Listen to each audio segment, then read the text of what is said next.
Hi, everyone. Erin and I are thrilled to have Lou and Cameron here tonight to discuss Abilities Tennis Association of North Carolina. Lou is the executive director and a 4-5 tennis player. Cameron is the president, a 5-0 tennis player, and plays in the Raleigh Pro League. So I couldn't even step on the court with either one of these players, but we are so excited to learn about their organization that provides help, friendship, and community to athletes with intellectual disabilities through the sport of tennis. So Lou, can you tell us the history of Abilities Tennis? In 2007, Abilities Tennis became a CTA, which I think you all learned from Laura Wyatt a few weeks ago, what that is, a community tennis association underneath North Carolina Tennis. And that has been huge. We're the only CTA that is statewide. And then in 2012, we received 501c3 status. And I came on board in 2014. There were 2 parents and a coach who saw a niche. Special Olympics does a great job of having different sports every 2 months. But since we're all like tennis fanatics here, we know that we want tennis programming year round. So the niche was to provide tennis programming year round to people with intellectual disabilities. Hey, Lou, this is Erin. Both my son and I volunteered for Abilities Tennis and loved it. And that's why we wanted to have you on the podcast. Can you tell us what's going on now with the organization and what you see in the future? Okay, so right now, what's really exciting is immediately once the pandemic hit, we knew we had to move online. And so every Thursday at 3:00, we do an online workout clinic. And it has been incredible. We usually have 30 to 60 athletes participate. Special Olympics knew about our online workouts that we were doing since the pandemic, and they asked if we would like to partner with them to bring a series this fall called Partner Up, Power Up. We're very excited about this opportunity. We did the tennis curriculum and they did the workout portion, the cool down portion. And we have some of our tennis coaches who will be helping to bring this program to the athletes. I'd like to give a shout out to David Markina, Nancy King, Abby Forbes, Davis Humphreys, and Anna Rogers. It's going to be a great time for our athletes, and we're looking forward to this online series. As far as what we'd like to do in the future, right now we have 23 clinics and 7 tournaments throughout the state. We want to make sure that there are clinics in every part of North Carolina made available to athletes to be able to participate if they so choose. And then another goal is also to be able to connect people. An example of that, a couple weeks ago, I received an email through Facebook. This woman wanted to find somewhere for her daughter to play tennis in Clemens. And I said, well, I have the perfect guy, David Livingood at Taylor Tennis Center. And the director of that tennis center is also on our board. She contacted them, went and took a lesson. Taylor Tennis Center also gives anyone with an intellectual disability who wants to play tennis a free membership. And it's heartwarming to see what they do for this population. They actually hold the national tournament at that facility. So I see Abilities Tennis being able to bring people together and connect them and continue to grow our community. Yeah, I think what Lou said is really spot on to our mission. If I could further that a little bit, I'd say for the last couple of years, I've been extremely fortunate to get some national recognition. We won the National Adaptive Tennis Award, which is the top nonprofit in all of the USTA, which was great. And it put us on sort of in the national spotlight. And then last year, we went to the US Open and took 25 athletes and their families up to New York, did a demonstration on court. We're really doing something special here, and it's come from all of the work of our predecessors and the way they set up our organization. So when I think about what the future may hold, in our conversations with the National Adaptive Committee, and Jesse, our former president, sits on that committee, we're trying to serve as an example for other states who want to set up a tennis association for intellectually disabled athletes. And I think we have the framework, the structure, a repeatable process. Obviously, there's only one Lou Welch, and we're not really able to share her as much as we'd like to, I'm sure. But we've really put something together that other states can use. And we think that the USTA is going to lean on us in the future, which we're excited about. You mentioned Abilities Tennis was invited to the US Open. Can you tell us more about that cool experience? We were the first adaptive program to go on at night. We were able to do a 10-minute demo on our thrash before the Djokovic-Londero match. And we took 25 athletes, took a bus up there, stayed at the USTA designated hotel. And also one of our athletes, Brogan DeBurr, she flipped the coin for the night match.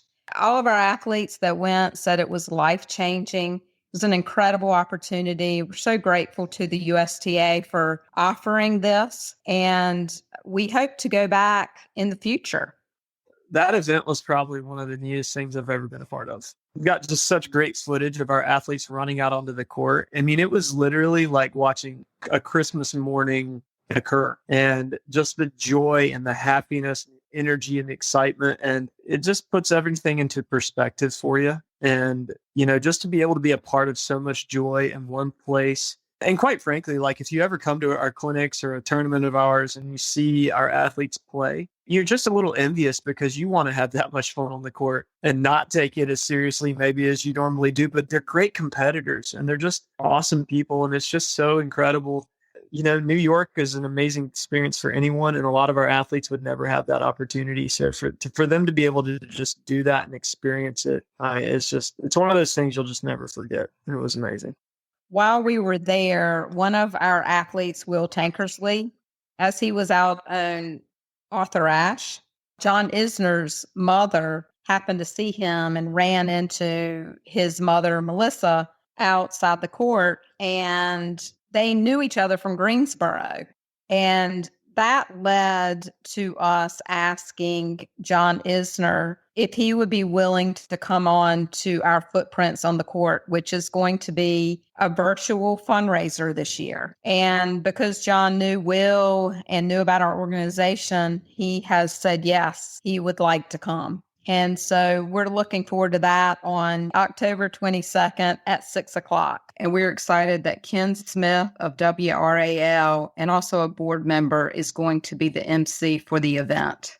That's fantastic that John Isner and Ken Smith are going to be part of the Footprints on the Court fundraiser. How can people help with this event? So right now we're looking for sponsors, silent auction items. All of our programs are free of charge to our athletes.